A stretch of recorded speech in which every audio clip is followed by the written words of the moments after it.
Hello there.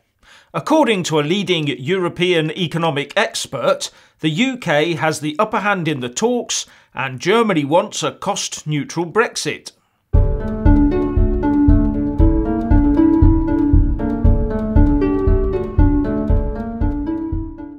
Writing in the Times, Euro Intelligence Director Wolfgang Munchau said that the UK holds all the cards in the Brexit negotiations because neither Germany nor France wanted to fill the financial gap caused by a no-deal UK exit from the bloc. He also said that the German Chancellor, Angela Merkel, had been forced to tone down her approach to Brexit due to her diminished authority after the recent German elections. This looming financial squeeze informs Germany's position on Brexit in rather specific ways, said Mr. Munchau. Germany clearly wants to avoid a breakdown in the Brexit talks. A no-deal Brexit would cause an existential crisis in the EU since neither Germany nor France would be willing to plug the gap. But while Germany wants a deal, it does not want to be shortchanged by the UK either. Germany does not seek to profit from the UK's withdrawal, but is right to insist on a cost-neutral Brexit. If and when Theresa May, the UK Prime Minister, provides the necessary clarity on finances, I see no reason why the EU should refuse to take the Brexit negotiations into the second phase, consisting of talks about the transition period and the future trading regime. Now, the bit that should interest us is the reference to a cost-neutral Brexit. What on earth is that? How can the removal of a net contributor to the EU ever be cost-neutral? Unless, of course, the country leaving is still going to be paying many of the bills, of course. Now, I can understand the thought behind the UK fulfilling obligations up until the end of this EU budget period in 2020, but, and it's a big but, only if it is legally required. If it is not, then there is no obligation to pay.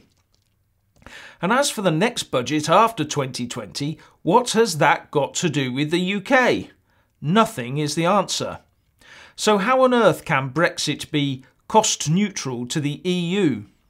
The truth is that the EU will have to either get the other current net contributors to give more, turn some of the wealthier net receiving member states into net contributors, cut back on a heap of admin, or scrap some projects. Or, of course, a combination of all of them.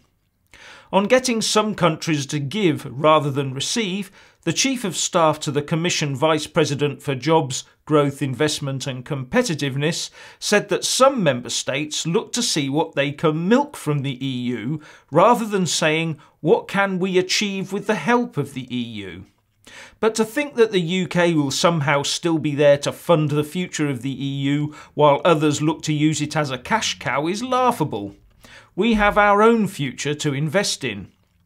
And as the Express says, Germany runs a significant trade surplus with the UK, which last year amounted to about £45 billion worth. And Theresa May is now saying that important progress has been made in the talks and that we are within touching distance of a deal on citizens' rights post-Brexit Day. She also said that she had a degree of confidence that trade talks would start in December.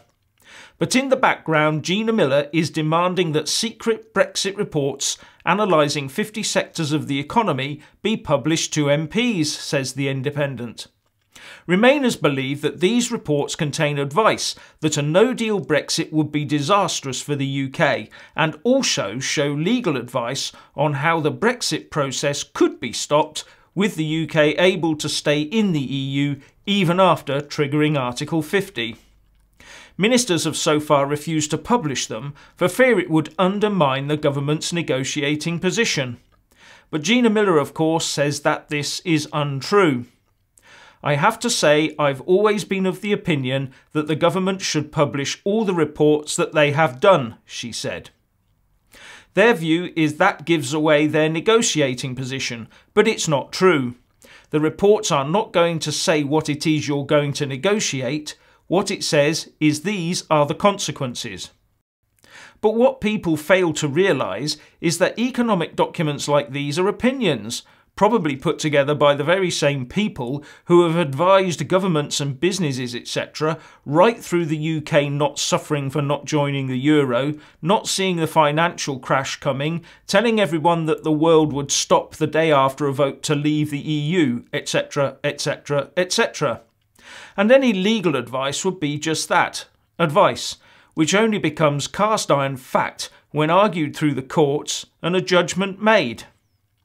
Anyway, to finish on some more positive news, Portugal's economy minister, Manuel Caldeira Cabral, talked very positively about the bilateral ties that have existed between the UK and Portugal since the 1300s, and said that, "I think the 27 countries are united, but I think they want to have a good deal, and a good deal is a deal that retains trade relationships with the UK, maintains the rights of citizens in the UK, or the UK citizens that are on the continent.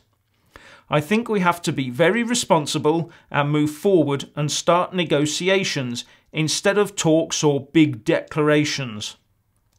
So, what do you think of today's developments? Please leave a comment below. Thank you. Please do like and share this video, and also subscribe to my channel.